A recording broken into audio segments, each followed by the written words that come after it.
Բարի երեկո սիրելի հեռուստադիտողներ, Ցայք հեռուստաընկերության եթերում իր աշխատանքն է շարունակում Եղիցի լույս հոգևոր հաղորդաշարը։ Բարեկամներ, միասին կլինենք 40 րոպեների ընթացքում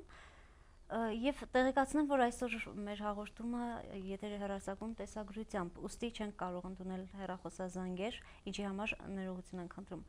Բարեկամներ, հաղորդումը այսօր եթեր է հեռարձակվում Շիրակի թեմի առաջնորդ Արանի հովանավորությամբ եւ Շիրակի թեմի առաջնորդ Գերաշնորհ Տեր Միքայել եպիսկոպոս Աչապահյանի մասնակցությամբ։ Աստված օգնական սրբազանայր։ Ինչպես միշտ հաղորդումը սկսենք թեմական կյանքի անցուդարձով։ Նախ, քանի որ մեր նախորդ հաղորդումը ավարտեցինք ընտրությունների մասին թեմայով, մի հարց եմ ուզում տալ, ինչպես անցավ ընտրությունների ընթացքը, գոհ եք արդյոք։ Գոհ ենք այնքանով, որ ժողովրդի ձայնը լսելի եղավ, այսինքն տեղի չունեցան այնպիսի դեպքեր, խախտումներ, կեղծիքներ, ահաբեկումներ, ինչից որ ասենք վախ ունեինք եւ մտավախություն ունեինք, եւ փառք Աստծո ժողովուրդը կարողացավ իր ձայնը տալ բավականին ազատ եւ անկաշկանդ եւ ընտրությունները ավարտվեցին եւ ունենք գրեթե բոլոր այն համայնքներում, որտեղ ընտրություններ եղան, ունենք օրինական ընդրված համայնքապետեր, որոնց էլ մաղթում ենք ամենայն բարիք եւ եռանդ եւ սեր իրենց իշխանության հանձնված ժողովրդի նկատմամբ, որովհետեւ կարողանան այս առաջիկա 3 տարիների ընթացքում իրենց պաշտոնը առավելագույնս արդյունավետ եւ օգտավետ առաջ տանել եւ նամանավանդ, ինչպես առանձին հանդիպումների ընթացքում էլ ասել եմ, նամանավանդ մտածեն այն մարդկանց մասին, ովքեր, ասենք, իրենց ձայն չեն տվել, այսինքն ուրեմն կա որոշակի դժգոհություն, կա որոշակի անբավարարվածություն, որի մասին պետք է յուրաքանչյուր վերընտրված համայնքապետ մտածի եւ նախ եւ առաջ այդ թերությունների վերացման աշխատանքին գծվի եւ նախ եւ առաջ անդրադարձ ունենա վերլուծի, թե ինչու այսքան քվե, որոշակի չափով քվեներ, ասենք, իրեն չեն տեսնում իբրև համայնքապետ։ Հետևաբար համայնքապետ ընտրվելը ոչ թե պետք է լինի առիթ ինքնաբավարարված լինելու եւ ավելի հբարդանալու եւ փառավորված լինելու, այլ ընդհակառակը մատ վերլուծելու, տեսնելու, թե ինչ թերություններ եւ բացթողումներ են եղել եւ ըստ այդմ առաջ գնալու, որովհետեւ առաջիկա 3 տարիների ընթացքում այդ թերությունները եւ բացթողումները շտկվեն։ Իսկ ընդհանուր առմամբ, ինչպես արդեն ասացի, ընտրությունները անցան բավականին լավ պայմաններում, հանդարտ, խաղաղ, հակառակ քարոզարշավին ավելի ալեկոծ ընթացավ, քան թե բուն ընտրությունը եւ փառք Աստծո, որ ընտրությունները ավարտվեցին եւ մենք ունենք նոր ընտրված կամ վերընտրված համայնքապետեր, որոնց տալիս ենք մեր օրհնությունը եւ առաջիկա 3 տարիների ընթացքում բնականաբար պիտի գործակցենք իրենց հետ եւ տեսնենք, թե մեր գործակցությունը ինչ պատուղներ կտա։ Սրբազան հայր, այս շաբաթվա ընթացքում Շիրակի թեմ այցելեց Վեհապար Հայրապետը։ Խնդրում եմ այցի մասին պատմեք, ինչ նպատակով եկավ, ինչ հարցեր լուծվեցին իր ներկայությամբ։ Վեհապար Հայրապետը անակնկալ այցով եկավ Գյումրի, ուղղակի առավոտյան, երկուշաբթի առավոտյան ամսի 24-ին երկուշաբթի առավոտյան զանգահարեց եւ հայտնեց, որ գալիս է Գյումրի, իր այցը զուտ գործնական էր, իր հետ գալիս էր նաեւ հայորդյաց տան բարերարը, նախկին սպայի տունը գիտեք, արդեն պետք է դառնա հայորդյաց տուն եւ նախկին պիոներ պալատը այնտեղ պետք է տեղավորվի, ուրեմն հայորդյաց տան բարերարի հետ Վեհապարը եկավ, բարերարին առաջին անգամ ցույց տալու եւ Գյումրին եւ հայորդյաց տան շենքը, նպատակը այդ էր, բայց բնականաբար Վեհապարը այցելեց նաեւ Սուրբ Յոթվերք եկեղեցի եւ ծանոթացավ շինարարության ընթացքին, վերանորոգման ընթացքին, այցելեց սոցիալական կենտրոնի շինարարություն եւ ծանոթացավ այնտեղի աշխատանքներին, եղավ ամենափրկիչ եկեղեցում, որտեղ նույնպես ծանոթացավ շինարարական աշխատանքներին եւ որից հետո ուրեմն հայորդյաց տուն եւ Սուրբ Հակոբ։ Զուտ գործնական, ինչպես ասացի, այցելություն էր, Վեհապարը ուղղակի ուզեց ծանոթանալ այն շինարարական աշխատանքներին, որոնք ընթանում են եւ այն ծրագրին, որը պետք է իրականացնի հայորդյաց տան կոնկրետ բարերարը, որը ի դեպ ազգությամբ հայ անգամ չէ, այլ հայի ամուսին ընդամենը, հայի փեսա, ինչպես ասում ենք, եւ ինքը պատրաստակամություն հայտնեց, պետք է ասեմ ուրախությամբ, որ ինքը չսարսափեց շինարարության ծավալներից, որովհետեւ իրոք սպայի տունը թեև դրսից շատ լավ է երևում, բայց ներսից ահավոր քանդված վիճակում է եւ հսկայական ներդրում է պահանջում այդ շենքը խելքի բերելու համար եւ ծառայեցնելու իր նպատակին, բայց բարեբախտաբար ուրեմն բարերարը չսարսափեց այդ ծավալներից եւ ամեն կերպ հաստատեց իր պատրաստակամությունը այդ շենքը ավարտին հասցնելու եւ երևի այս ընթացքում երևի մինչեւ տարվա վերջ եթե նախագծման աշխատանքները ավարտվեն, կարծում եմ, որ Գառնանը շինարարական աշխատանքները կարող են սկսվել եւ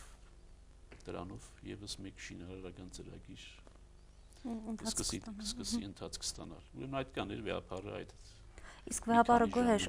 7 վերկի եւ ամենափրկիչ եկեղեցում կատարվող շինարարական աշխատանքների ընթացքից։ Դե 7 վերկը նոր է սկսել, դեռ 7 վերկի նկատմամբ որևէ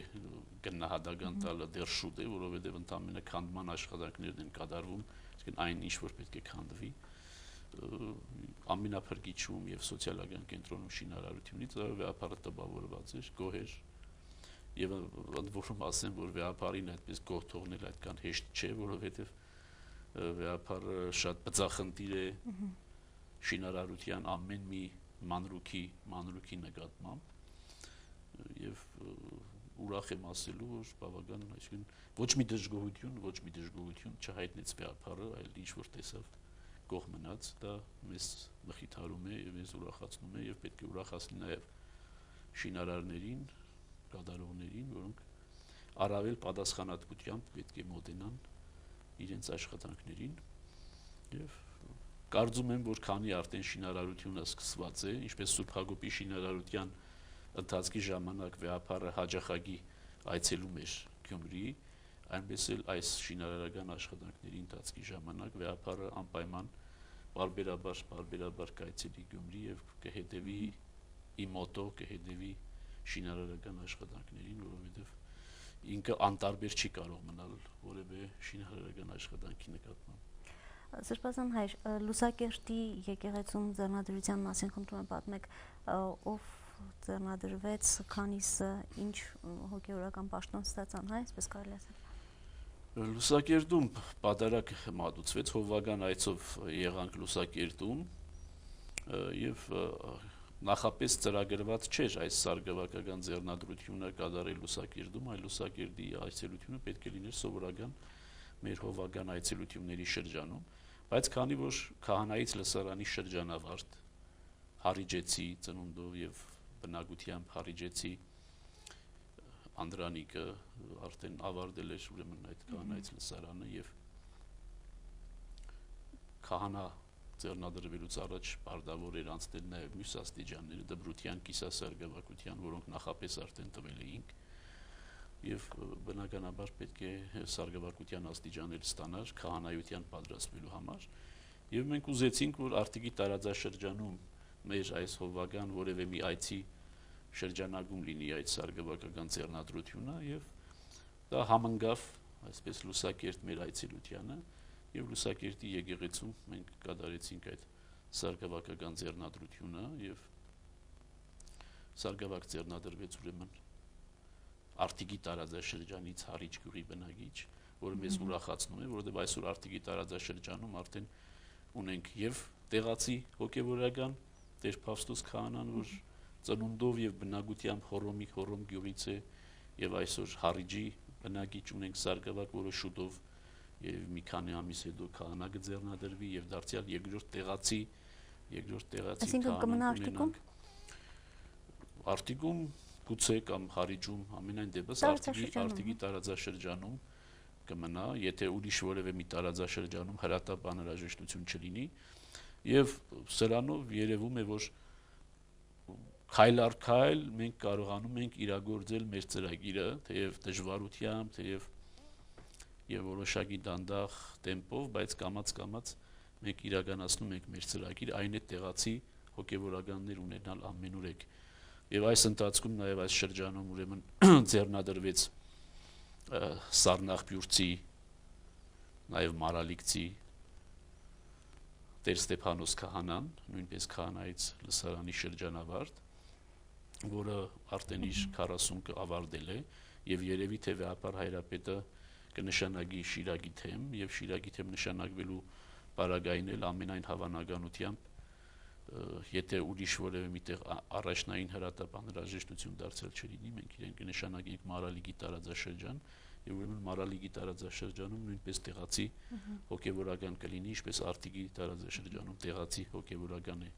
Այսօր Գյումրիում էլ հիմնական քահանաները տեղացիներ են։ Տեղացիներ չեն բնականաբար Աշոց, Կամասիա եւ Ախուրյանի տարածաշրջանում, բայց ունենք ուսանողներ, բայց շիրակցիներ են, ոչ Աշոցկի եւ ասենք Ամասիայինը, թեև Ամասիայի քահանան արդեն կարելի է համարել շիրակցի, որովհետեւ այստեղ է բնակվում մնայուն կերպով, բայց ունենք ուսանողներ բավական թվով Ջեմարանում շիրակցիներ, որոնք կամաց կհասնեն եւ ընթացքում էլ մենք քաջալերում ենք, որբեսի նորանոր երիտասարդներ դիմեն Ջեմարան, ավարտեն, դառնան հոգեվորական եւ այնպես որ Լուսակերտի այս սարգսակական ձեռնադրությունը այդ ծիրի մեջ պետք է տեսնել, որ մեր նպատակն է եղել եւ մնում է տեղացի կադրերով, տեղացի հոգեվորականներով օժիտել մեր Շիրակի թեմը, որովհետեւ մեր Շիրակի թեմի ժողովուրդը մի քիչ այնպիսի պահանջկոտ ժողովուրդ է եւ մի քիչ դժվար ժողովուրդ է եւ անծանոթ մեկը չի կարող ուղղակի չի կարող կոնտակտ ստեղծել ժողովրդի սրտի եւ մտքի հետ, ինչը որ տեղացին կարող է անել, որովհետեւ ծանոթ է, ծնյալ է եւ սնյալ է այս ասպարեզում։ Դրա համար կամաց կարծում ենք, որ Շիրակի թեմը կոչվի տեղացի քահանաներով։ Այժմ ունենք 9 քահանա եւ եթե այս ընթացքում ձեռնադրված 2-3 քահանաները նույնպես նշանակվեն Շիրակի թեմ, ապա 10-ից ավելի կամաց ուրեմն սկսում ենք թափ հավաքել։ Ուզում եմ հիշեցնել, որ սկսել ենք 4 քահանայով ընդամենը։ 2000 թվականին սկսել ենք 4 քահանայով եւ այսօր 9 է եւ շուտով 2 շաբաթվա ընթացքում երևի 10-11 գուցե եւ 12 քահանա կդառնա, որը նույնպես շատ քիչ է, բայց 4-ի հետ համեմատած 3 անգամ ավելի։ Շնորհակալություն, սիրելի հեռուստադիտողներ, հիշեցնեմ, որ եթերում Եղեցի լույս հոգևոր հաղորդաշարն է եւ այսօր մենք չենք ընդունում հեռախոսազանգ, քանի որ հաղորդումը դուք դիտում եք տեսագրությամբ։ Հիշեցնեմ մեր էլեկտրոնային փոստի հասցեն, որի միջոցով կարող եք հղել նամակներ y.luis@am։ Բարեկամներ, այսօր խոսելու ենք հույս թեմայի շուրջ, սա շարունակությունն է նախորդ հաղորդման հավատ թեմայի եւ Սրբազան հայր ավարտելով այս հավատ թեման մի հարց եմ ուզում տալ, քանի որ նախորդ հաղորդմանը հիշում եք բավական հեռախոսազանգեր ունենք եւ չհասցրեցի բոլոր հարցերը պատրաստած առաջադրել։ Մարդը եթե հավատ չունի բացարձակապես, ինչպես կարող է ձեռք բերել, ուզում է սրտանց հավատալ, բայց չունի, ինչ պետք է անի։ Հավատքի ինչի նկատմամբ։ Առաստված։ Եթե մարդ ցանկանում է ունենալ հավատք առաստված, անպայմանորեն դա կունենա։ Ուրիշ հարց է, թե շարժարիտը ուր է։ Եթե մարդը իր հավատքի համար որևէ մի ապացույց է փնտրում, այսինքն առևտուրի հոգեբանության մեջ է, որովհետեւ Աստված իրեն ինչ-որ մի բան ցույց տա, որովհետեւ ինքը հավատա, ինքը կարող է եւ այդ առիթը չունենալ։ Հավատքը Աբրահամի հավատքն է, օրինակ դասական հավատքը, հավատքի դասական օրինակը Աբրահամի հավատքն է, որին Տերը ասաց դուրս եկ քո բնակության վայրից եւ գնա անորոշ ժամանակով եւ անորոշ տարածության մեջ ինչ որ մի տեղ։ Եվ Աբրահամի հավատքը այնքան մեծ էր, վստահությունն այնքան մեծ էր, որ նա ոչ հարցրեց, ոչ փորձեց իմանալ, թե ինչու եւ ինչպես, եւ գնաց։ Եվ դրա համար նոր կտակարանն էլ վկայակոչում է, ասում Աբրահամը հավատաց եւ դա նրան արտարություն սեպվեց եւ նրան արտարություն համարվեց։ Այսինքն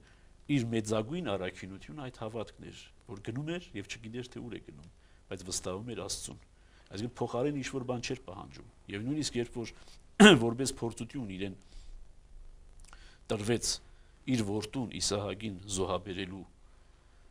հրամանը, պատկամը նա առանց այլայլության պատրաստ էր կատարելու նաև այդ, որովհետև հավատքը այնքան մեծ էր, որ ինքը գիտեր, որ եթե Աստված խոստացել է իրեն զավակներ պարգևել, ինքը Աստված թույլ չի տա իր զավակի կորուստը, եւ Աստված կստեղծի նաև քարերից, ինչպես հետո Քրիստոս պետք է ասեր, քարերից էլ կարող է ստեղծել Աբրահամի զավակներ։ Եվ ինչպես գիտենք, բնականաբար Աստված թույլ չտվեց իր որդու զոհաբերությունը եւ իր որդին ապրեց եւ դարձավ մեծ ազգի հայր։ Ուրեմն այս դասական կերպարը պետք է լինի, Աբրահամի կերպարը պետք է լինի մեզ համար հավատքի ուղենիշ։ Հավատքը երբեք դիմացից որևէ բան չի պահանջում, այլ պետք է լինի այն վստահությունը, որ բնականաբար Աստված ոչ թե գոյություն ունի, այլ Աստված իր նկատմամբ նախախնամական իր խնամքը տանում է։ Դրա համար ոչ թե պետք է հավատալ Աստծո գոյությանը, այլ Աստծուն։ Երբեմն մեր ժողովրդի այս կամ այն զավակը այդ մասին մի քիչ տարբեր պատկերացում ունի, կարծում է թե Աստծո գոյությանը հավատալը դա արդեն Աստծո նկատմամբ հավատք է։ Աստծո գոյության նկատմամբ հավատքը դեռ Աստծո նկատմամբ հավատք չի։ Աստծո նկատմամբ հավատքը նախ Աստծուն ճանաչելն է, Աստծուն ընդունելն է, Աստծուն վստահելն է եւ Աստծուն հավատալն է։ Եվ այդ ամենը այլ կերպ հնարավոր չէ, եթե ոչ Աստվածաշունչը ընթերցելով, Աստվածաշնչի միջոցով Աստծուն ծանոթանալով, Աստծո խոսքը ունկնդրելով, եկեղեցի հաճախելով, եկեղեցու այդ աստվածային կառույցի մեջ լինելով, որտեղ էլ կամաց իր հավատքը կարթնանա, իր վստահությունը կմեծանա եւ ինքը կհասկանա, որ ոչ թե Աստծո գոյությանը պետք է հավատա, այլ Աստծուն պետք է հավատա։ Այնպես որ ինչ-որ նշան, ինչ-որ հրաշք, ինչ-որ ակնկալիք պետք չէ ունենալ, որովհետև Աստված չի գնվում եւ Աստված չի կաշառվում։ Եվ մեր հավատքը առ Աստված հենց այդ փորձակարն է, որ ցույց է տալիս ինչ է մենք շահադիտական նպատակով Աստծուն ուզում ենք հավատալ, թե պարզապես հավատում ենք, որովհետև նա մեր արարիչն է եւ այլընտրանք մենք չունենք, որովհետև արարիչի նկատմամբ հավատքը դա այլընտրանք չի կարող ունենալ։ Սրբազան հայ, շարունակելով այս հավատ թեման, ուզում եմ այսօր խոսենք հույսի մասին։ Հավատը առանց հույսի հնարավոր է։ Հավատը առանց հույսի հնարավոր չէ, որովհետև մեկի մյուսով պայմանավորված է։ Եվ մեր ավետարանն էլ նույն բանը ասում է, բայց ասենք սիրո պարագային մեկ ուրիշ շեշտադրում է դնում, որ կարող ես ունենալ հավատ եւ հույս, բայց սեր չունենաս եւ ոչինչ կլինես։ Ուրեմն բայց հավատքը եւ հույսը փոխադարձաբար կապված են իրար հետ։ Եվ հավատում ենք եւ հավատքի հիման վրա հույս ունենք։ Ինչի հույս։ Հույս, երբ որ ասում ենք, քրիստոնեական հույսը նման չէ հեթանոսական հույսին։ Հեթանոսական հույսը այն է, որ Աստծուն ինչ-որ մի զոհաբերություն են մատուցում եւ փոխարենին ինչ-որ ակնկալիք ունեն։ Մեր հույսը այդ չէ, մեր հույսը հավիտենական կյանքի հույսն է, մեր հույսը երկնքի արքայության հույսն է, մեր հույսը Քրիստոսի տված ավետիսի եւ Քրիստոսի տված հարության հույսն է, այնպես որ այդ հույսը ունենք եւ այդ հույսի ակնկալիքով ենք ապրում։ Եվ ոչ թե մեկս մյուսի վրա պետք է հույս տնենք, ոչ թե մարդկային հույսի մասն է խոսքը, որ մեկի մյուսի վրա է դնում, այլ Աստուծո եւ Աստուծո խոստման նկատմամբ հույս ունենք եւ այդ հույսով է որ տեսնում ենք ապագան, ոչ թե զանազան կանխագուշակությունների, կանխատեսումների, ինչ իմանամ, զանազան աստղագուշակությունների միջով ենք տեսնում ապագան, այլ այդ հույսի միջոցով ենք տեսնում ապագան, որը ցույց է տալիս թե ինչպիսին պետք է լինի այն, եթե մենք ունենք հավատք Աստուծո նկատմամբ, եթե ունենք սեր եւ եթե ունենք հույս դեպի այդ գալիքը, որը երկնքի արքայությունն է եւ ոչ թե այս երկրի վրա ինչ որ ունեցվածք ավելացնել, չավելացնելու հույսը չէ, այլ երկնքի արքայությունը ժառանգելու հույսն է։ Սրբազան հայր, ձեր խոսքում ասացիք Աբրահամի առաքինությունը հույսն է, հավատն էր, չէ՞։ Հիմա հույսը նույնպես առաքինություն է կամ ինչ է հույսը։ Հավատքը, հույսը եւ սերը դրանք մեծագույն առաքինություններն են, մեծագույն 3 առաքինություններն են։ Եվ բնականաբար հավատքը եթե կա, բնականաբար հավատքից ծնվում է նաև հույսը։ Եվ հույսը հավատքի պտուղն է։ Հավատում ենք Աստծուն, եւ դրանից է ծնվում հույսը Աստուծո նկատմամբ, որ Աստված մեզ անտեր չի թողնելու, որ Աստված մեզ խնամելու է, որ Աստված մեզ տվել է մի խոստում, որը իրականացնելու է։ Եթե չունենք այդ հավատքը, չենք կարող ունենալ նաև հույս։ Ուրեմն հույսը հավատքի պտուղն է։ Եվ այդ իմաստով էլ բնականաբար Աբրահամի հենց պարագան եթե վերցնենք, Աբրահամը հավատաց եւ հուսաց։ գնում էր անորոշության մեջ, չգիտեր թե ուր էր գնում, բայց հավատքը այնքան մեծ էր եւ այդ հավատքի պտուղ հույսը այնքան մեծ էր, որ ինքը գիտեր, որ Աստված իրեն անտեր չի թողնի եւ կհոգա իր բոլոր կարիքները եւ կանի այն, ինչ որ անհրաժեշտ է աստվածային կամքը կատարելու համար։ Հետեւաբար առանց հավատքի հույս չի կարող լինել։ Առանց հավատքի կարող է հույս լինել առարգայական, այս աշխարհիկ բաների նկատմամբ, բայց առանց Աստծո նկատմամբ հավատքի չի կարող լինել հույս։ Սրբազան հայր, այս դեպքում հույսի բացակայությունը, երբ մարդը հուսահատվում է կամ հույս չունի, անպտուղ հավատի մասին է խոսք ուրեմն։ Եթե հույսը հավատի պտուղն է ու հույս չկա, նշանակում է հավատը իսկական հավատ չի։ Անշուշտ, հուսահատությունն էլ թերահավատության կամ անհավատության պտուղն է։ Եթե մարդը հուսահատ է, նշանակում է, որ ինքը կամ թերահավատ է, կամ անհավատ է։ Ինչպես հույսը հավատքի պտուղն է, այնպես էլ հուսահատությունը թերահավատության կամ անհավատության պտուղն է։ Հավատացյալ մարդը չի կարող լինել հուսահատ, անհնար է պատկերացնել մեկը հավատացյալ, իրական ճշմարիտ հավատացյալ, ոչ թե, ասենք, խոսքով հավատացյալ, իրական ճշմարիտ հավատացյալ եւ հուսահատ։ Նման բան հնարավոր չէ պատկերացնել։ Վերցնենք, ասենք, Հոբի պարագան, որ Աստվածաշնչի մեջ է։ Հոբը հավատքի գերագույն արտահայտություն էր, բայց նույնիսկ երբ որ հուսահատության ինչ որ մի նշաններ երևում էին իր մեջ, անմիջապես երևում է իր մոտ թերահավատությունը նաև։ Նշանակում է, երբ որ թերահավատ է դառնում, ծնվում է դրանից հուսահատություն։ Եվ հետևաբար հավատացյալ մարդը չի կարող լինել հուսահատ։ Եվ եթե կա մարդու մոտ հուսահատություն, նա ուրեմն հավատքի մեջ թերացած է եւ նույնիսկ կարող է եւ անհավատ լինել։ Հավատացյալ մարդը չի կարող լինել հուսահատ։ Սրբազան հայր, բայց եթե մարդը հայտնվել է հուսահատության մեջ, թեկուզ իր թերահավատության պատճառով ինչ պետք է անի, ինչպես կարող է վերագտնել հույսը։ Չնայած հուսահատություն, եթե հուսահատությունը աշխարհիկ հուսահատություն է, դա բնականաբար աշխարհի հետ կապված ցանկացած բան կարող է մի օր առաջացնել հուսահատություն։ Ուզում էի այսիշ տեղը հասնել, չհասա, ուզում էի այսիշ պաշտոնը զբաղեցնել, չկարողացա զբաղեցնել եւ դրա համար հուսահատվել եմ։ Այսպիսի հուսահատության մասին չէ մեր խոսքը։ Այսինքն աշխարհիկ ասած բարեզում կենաց մահու, այսպես ասած, կռվի մեջ հաջողվել, չհաջողվելու, բարագային հուսահատվելու մասին չէ խոսքը, այլ Աստծո նկատմամբ հույսի պակասի մասին է խոսքը։ Այլապես կարող ենք առօրյա կյանքի մեջ այո հուսահատ լինել, ասենք ծնողը կարող է հուսահատ լինել իր զավակից, որը շարունակում է համառել իր ծուռ եւ անիմաստ ընթացքի մեջ։ Բնականաբար կարող է մի օր գալ, որ ասենք ծնողը հուսահատվի իր զավակից եւ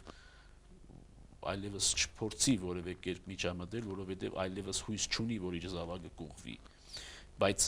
Աստուծո նկատմամբ հուսահատության պարագան այլ է, դա բնականաբար ծնվում է միայն թերահավատությունից եւ անհավատությունից, եւ խոսում ենք այս տիպի հուսահատության մասին, երբ որ մարդը կորցնում է երկնքի արքայության հույսը, երանության հույսը, Աստծո հետ հանդիպման հույսը։ Ու այս դեպքում ինչ պետք է անի։ Այս դեպքում բնականաբար պետք է վերագտնի իր հավատքը։ Դրա համար Ավետարանում ասում է, չէ, առաքյալը մոտենում է Քրիստոսին, ասում է ավելացրում իր հավատքը։ Ուրիշ բան չի խնդրում, հարստություն, դիրք, փառք, այլ ավելացրում իր հավատքը։ Հավատքի առավելությունը տալիս է ամեն ինչ, որ մարդը առավել հավատքով առլեցուն մարդը որևէ բանի կարիք չունի այս աշխարհում, ինչպես դարձյալ Աբրահամը, որ որևէ բանի կարիք չուներ։ Սրբազան հայր, խոստովանության մեջ կարծեմ, չէ, հանդիպում ենք, որ հուսահատությունը մեղք է։ Անշուշտ։ Ինչու է հուսահատությունը մեղք։ Արդեն ասացինք, որովհետև հուսահատությունը բնականաբար ծագում է անհավատությունից կամ թերահավատությունից։ Բայց անհավատությունը մեղք է։ Անշուշտ։ Աստծո նկատմամբ հավատքի բացակայությունը ինչպես կարող է մեղք չլինել։ Թերահավատությունը Աստծո մեծության եւ Աստծո զորության հանդեպ ինչպես կարող է մեղք չլինել։ Մենք ինքներս մեզանից ոչինչ չենք ներկայացնում, բարձ մահկանացու մարդիկ ենք եւ հանգարց որոշում ենք չհավատալ կամ թերի կերպով հավատալ այս ամբողջ տիեզերքի արարչին։ Դա մեղք չի։ Բայց դրանից ավելի մեծ մեղք ո՞րն է։ Սուրբ Հոգու դեմ հայոյությունը, որ ասում է պիտի չներվի Քրիստոս, հենց այդ անհավատությունն է, որովհետև անհավատությունն է, որ գիտես փրկություն չկա, եթե համառում ես քո անհավատության մեջ եւ քո անհավատության մեջ համառորեն մնում ես եւ անհավատությանդ մեջ էլ մահանում ես, քեզ որևէ փրկություն չկա, որովհետև դու չունեիր ոչ մի բան, ոչ մի կապող օղակ Աստծո հետ չունեիր։ Հավատքը այն կամուրջն է, որը կապում է Աստծո հետ։ Եթե չկա այդ կամուրջը, այդ կամուրջով ոչ մի բան չի կարող հասնել, չկա որովհետև այդ կամուրջը։ Հետևաբար հուսահատությունը բնականաբար մեղք է եւ ոչ փոքր մեղքերից։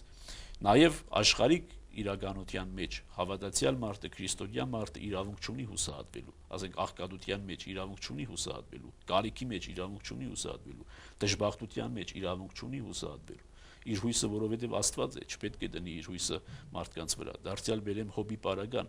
Աստվածաշնչից։ Հոբը ամեն ինչ կորցրեց, ամեն ինչ ուներ եւ ամեն ինչ կորցրեց։ Եվ երբ լինում էին պարագաներ, երբ որ ինքը հուսահատվում էր, սպառնալիք կար, որ ինքը ընդհանրապես նաև իր կյանքը կկորցնի։ Իսկ դրանից ավելի բարձր բան մարդը չկա։ Աշխարհը շահիր, բայց եթե քո հոգին կորցնես, ինչ շահած կլինես։ Դրա համար հետո Հոբը տեսնում ենք, որ վերագդավ իր ամբողջությունը, իր կատարելությունը նույնիսկ ավելիով, ամեն ինչից ավելի էլ ունեցավ, որովհետև հուսահատությունը իրեն չհաղթեց, այլ ինքը մնաց հույսի մեջ, մնաց հավատքի մեջ եւ ի վերջո ստացավ իր վարձատրությունը։ Եվ Սրբազան հայր, վերջին հարցը այս հույսի հետ կապված աշխարհիկ մարդկային առումով հավատ չունենալը, մարդկանց նկատմամբ կորցնելը եւ հույս չունենալը որևէ բանի նկատմամբ, սա նույնպես մեղք է։ Եվ այս դեպքում ինչպես վերագտնել։ Ես չեմ հավատում, ինչպես կարող եմ վերագտնել։ Ինչ ես հավատում։ Մարդկանց, ասենք, չէ, մարդու խոսքին կամ հույս չունեմ ապագայի հանդեպ։ Չէ, այստեղ պետք է տարբերել հիմա մարդկանց խոսքի նկատմամբ հույս չունենալը, մարդկանց խոսքի նկատմամբ հավատք չընծայելը, եթե նաև շաղախված է սիրո բացակայությամբ, ուրեմն սա մերժելի է։ Սա միայնշանակ մերժելի է եւ չի կարելի մարդկանց ուրեմն չհավատալ, մարդկանց վրա չհուսալ եւ մարդկանց չսիրել։ Եթե մարդկանց սիրում ես, այո, կարող ես այդ սիրո շղարշի մեջ, այդ սիրո թանձրույթի մեջ, այո, կարող ես եւ իրավունք ունես ամեն ինչի չհավատալու, մարդկային բերանից դուրս եկած ամեն մի խոսք չէ, որ վստահելի է, եւ մարդկային կատարված ամեն մի քայլ չէ, որ հուսալի է։ Բայց եթե այդ սերն էլ է բացակայում, նշանակում է դու այլևս որևէ փրկություն չունես, որովհետեւ քո եղբորը, որ չես սիրում, ասում է Ավետարանը, ինչպես կարող ես սիրել Աստծուն, որին չես տեսնում։ Ուրեմն խոսքը, երբ խոսում ենք, որ ասենք Աստվածաշունչն էլ Սուրբ Գիրքն էլ ասում է, որ մի հուսացեք փորտիս մարդկանց որդիների վրա հույս մի դրեք եւ մի հավատացեք մարդկանց խոսքին, այլ Աստծո խոսքին հավատացեք, բայց երբեք Աստվածաշունչը չի ասում մի սիրեք իրար, մի սիրեցեք իրար, այլ ընդհանրապես ասում է սիրեցեք միմյանց։ Այսինքն սերը, եթե նաեւ այս հավատքի եւ մարդկանց նկատմամբ հավատքի եւ հույսի բացակայությունը պետք է նաեւ առաջնորդի սիրո բացակայության, սա նշանակում է այստեղ պետք է կանգ առնել եւ անդրադարձ ունենալ։ Եվ այստեղ զղջալ եւ հասկանալ, որ դա այդ չէ, ինչ որ պահանջում է Սուրբ Գիրքը։ Սուրբ Գիրքը պահանջում է սիրել իրար, սիրել միմյանց, նաեւ հավատալ եւ նաեւ հուսալ, բայց ըստ չափի եւ քանակի, այսինքն այն հավատքը, որ Աստծուն է վերագրելի, չվերագրել մարդկանց, այն հույսը, որ Աստծուն է վերագրելի, չվերագրել մարդկանց, եւ նույնիսկ այն սերը, որ Աստծուն է վերագրելի, հնարավոր էլ չէ վերագրել մարդկանց։ Այսինքն այո, մարդկանց նկատմամբ կարող ես հույս չունենալ, մարդկանց նկատմամբ կարող ես հավատք չունենալ, բայց մարդկանց նկատմամբ սեր չունենալ չես կարող։ Սրբազան հայր, այսինքն հույսի կամ հավատի մարդկանց հանդեպ բացակայությունը դեռ չի նշանակում, որ չես սիրում։ Կարող է դա հանգեցնի չսիրելուն։ Դա կարող է, եթե ուշադիր չլինես եւ եթե զգույշ չլինես, այո, դա կարող է ինքնաբերաբար հասցնել դրան եւ սիրո բացակայության եւ կարող ես դառնալ մարտատյաց, կարող ես դառնալ մարդկանց արհամարող եւ դա կործանման սկիզբ կլինի։ Դրա համար է առաքյալը ասում, կա հավատ, կա հույս, բայց դրանցից ամենամեծը սերն է։ Սերը չպետք է Սիրո մասին մենք խոսենք մեր հաջորդ հաղորդման ժամանակ։ Սիրելի հեռուստատողներ, հիշեցնում եմ, որ դուք դիտում եք Եղեցի Լույս հոգևոր հաղորդաշարը։ Այսօր չենք ընդունում հեռախոսազանգեր, որովհետև մեր հաղորդումը եթերի հեռարձակում տեսագրությամբ։ Սակայն մեր նախորդ հաղորդման ընթացքում մենք արդեն վերցրել ենք մեր մյուս հեռուստադիտողներից, ովքեր զանգել էին մեզ հարցերը, եւ Սրբազան հայր, այս բան մենք ունենք 3 հարց։ Ես առաքելական եկեղեցու հավատացյալ եմ եւ հանգամանքների բերումով դարձել եմ ավետարանական եկեղեցու անդամ։ Ուզում եմ իմանալ, սրբապղծություն եմ արել թե ոչ։ Ինչ է նշանակում հանգամանքների բերումով։ Այդ որ հանգամանքներն են, որ մարդուն մղում են տավանակի փոփոխության։ Հանգամանքների բերումը չկարողացա հասկանալ։ Միգուցե ամուսնացել է ավետարանական եկեղեցու անդամի հետ, միգուցե։ չի պարզաբանվում։ Հիմա սրբապղծություն ես այդ բառը չէի օգտագործել, բայց հարց կտայի, արդյոք ուրացությունը սրբապղծություն չէ։ Ուրացությունը սրբապղծություն է։ Եթե մի հավատքդ ուրանում ես, որը ճշմարտացի հավատք է եւ թերի հավատք չէ, առաքելական եկեղեցու հավատքը թերի հավատք չէ։ Եթե փոխել ես հավատքդ, նշանակում է կամ ուրացել ես այդ հավատքը, ժխտել ես այդ հավատքը, որը բնականաբար սրբապղծություն է, կամ էլ թերահավատ ես գտնվել այդ հավատքի նկատմամբ, որը նույնպես սրբապղծություն է։ Այսինքն ոչ թե հենց ինքը ակտը սրբապղծություն է, այլ այդ հասած, այդ կատարված քայլի բխող ագուկները սրբապղծություն են, որովհետև ուրացությունը բնականաբար մեղք է։ Ինչու հայրենիքի դավաճանությունը մեղք ենք համարում։ Ինչու ենք համարում հայրենիքի դավաճանությունը մեղք, այդ դեպքում հայրենիքի դավաճանությունն էլ մեղք չէ։ Հետևաբար, եթե հայրենիքի դավաճանությունը մեղք է, ապա ուր մնաց, որ Աստծո թագավորության, Աստծո եկեղեցվո նկատմամբ դավաճանությունը սրբապղծություն եւ մեղք չլինի։ Բնականաբար, մանավանդ առաքելական եկեղեցուց, հնավանդ ավանդական եկեղեցուց ինչ-որ անցում 3 չի առաջի օրը ծնված ինչ-որ եկեղեցու, բնականաբար ուրացություն է եւ բնականաբար սրբապղծություն է, բայց երբեք էլ ուշ չէ վերադառնալու եւ առաքելական եկեղեցու իրական ժառանգորդը եւ սպասավորը լինելու, հետևորդը լինելու, զղջալու արարքի համար եւ վերադառնալու այլ եկեղեցի։ Շնորհակալություն, Սրբազան հայր, հաջորդ հարցը այսպիսին է. երեխաներին 84 թվականին կնքել եմ եւ ուզում եմ տեղեկանք, որը եկեղեցում չեն տալիս եւ պահանջել են 5000 դրամ այդ տեղեկանքի համար եւ ուզում եմ իմանալ այս օրինավոր են պահանջել սա թե ոչ, ինչու են ուզել 5000 դրամ։ Նայած տեղեկանքի, այսինքն նպատակին, ասեմ, որ մենք տեղեկանք մգրդության վկայական, ոչ թե տեղեկանք, մգրդության տեղեկանք, որովհետև ավելի աշխարհիկ հասկացություն է, չկարծվի, որ եկեղեցին նույնպես տեղեկակներ տվող կառույց է։ Հարցը մգրդության վկայականին է վերաբերում։ Եվ մենք մգրդության վկայական տալիս ենք հիմնականում եւ բացառապես միմիայն նրանց համար, ովքեր տեղափոխվում են քաղաքից արտասահման։ Ուրեմն ուզում եմ, որ սա հստակ լինի։ Ովքեր քաղաքից տեղափոխվում են արտասահման կամ արդեն տեղափոխվել են եւ այնտեղ իրենց անհրաժեշտ է մգրդության վկայականը։ Եվ դրա համար այո տրվում է որպես տուրք կամ որպես նվեր 5000 դրամ։ Ինչու՞։ Հիմա ոմանք կասեն ինչու։ Ես դրա համար ուզում եմ բացատրել թե ինչու։ Այն անձնավորությունը, որը արդեն մեկնել է այս քաղաքից եւ հիմնականում մեկնել է արտասահման, ուր ավելի բարեկեցիկ կյանք ունի բնականաբար քան Գյումրիում, դա իր վերջին տուրքն է, վերջին նվիրատվությունն է իր այն եկեղեցուն, որը իրեն ծնել եւ սնել է։ Այսինքն, եթե իրենց պետք է այդ վկայականը այդ իմաստով, ինչ իմաստով որ բացատրեցի, այսինքն արտասահման մեկնելու կամ արդեն մեկնած լինելու պարագային այնտեղ անհրաժեշտություն է, այո, այդ 5000 դրամը մենք ստանում ենք որպես նվիրատվություն եւ մուտքագրվում է թեմական գանձարկը հաշվապահական բոլոր ձևակերպումներով, այսինքն որևէ մեկը չի յուրացնում այդ գումարը եւ այդ գումարը նկատվում է որպես վերջին իր տուրքը իր այն եկեղեցուն, ուր որ ինքը ծնվեց։ Եվ հետո հանգամանքների այս արդեն եղավ հանգամանքների բերումով, որ ինքը տեղափոխվեց, բնականաբար եկեղեցին այս տեղաշարժերին դեմ չէ, մարդիկ տեղաշարժվում են այստեղից այնտեղ, երկրներից երկիր, բնականաբար դրա դեմ մենք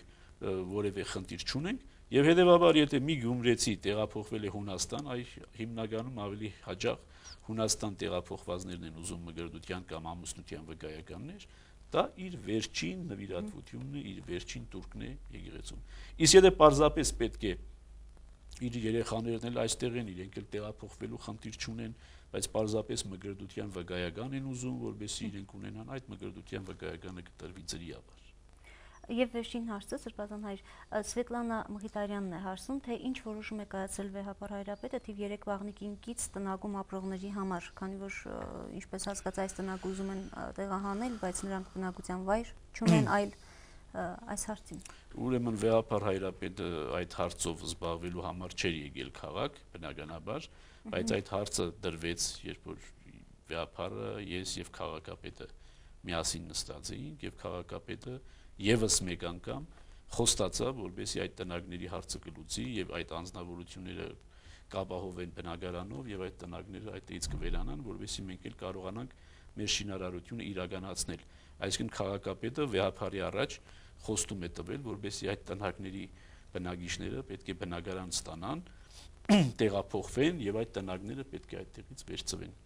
Հիմա եթե խոստումը կկատարվի, կհարգվի, ուրախ կլինենք։ Եթե չի կատարվի եւ պատճառներ կբերվեն այդ չկատարելու համար, այդ ժամանակ էլ կտեսնենք, թե մեր տրտմությունը որքան կլինի։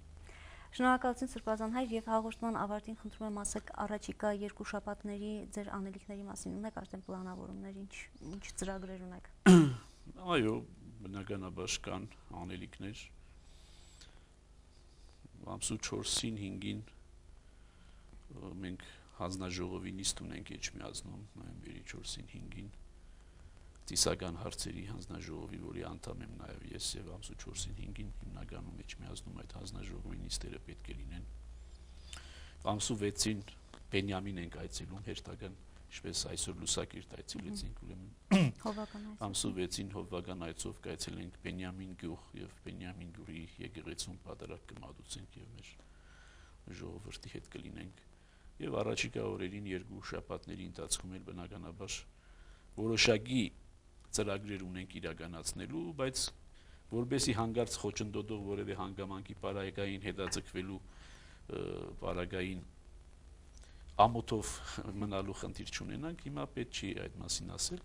Եթե եղավ եւ եթե եղավ եւ կատարվեց, ուրեմն 2 շաբաթ հետո այդ մասին կիմանանք։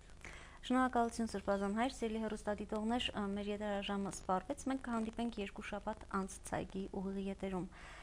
Միշտ նոր հանդիպում, Աստված օգնական Սրբ Ազանհայր։